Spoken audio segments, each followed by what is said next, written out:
পেশেন্টের পাইলসের সমস্যা হচ্ছিল। সার্জন বললে এটা পাইলসের প্রবলেম নাও হতে পারে। পেশেন্ট কিছুতেই মানতে পারছে না, প্রচণ্ড জ্বালা করছে আর ব্যথা করছে, এটাই উনি কষ্ট পাচ্ছে।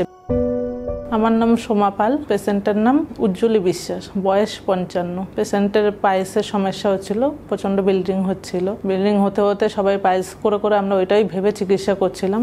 নানান ডাক্তার দেখানো হয়েছিল।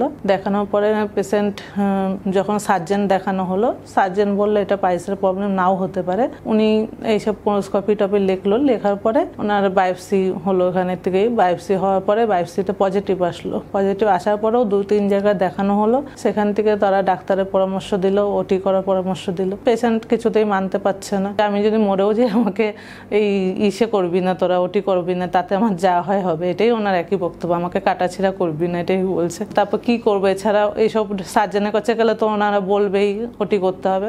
এখন অসুবিধা, প্রচন্ড জ্বালা করছে আর ব্যথা করছে, এটাই উনি কষ্ট পাচ্ছে। ব্যথা জ্বালার জন্য উনি না বসতে পারছে না, শুতে পারছে, ওই জ্বালা ব্যথায় চিৎকার করছে সারাদিন। এই কমসে কম এই জ্বালা ব্যথাটার জন্য এখন একটু কম থাকে। লাস্ট তারপরে আয়ুর্বেদিক ট্রিটমেন্ট বেছে নিলাম।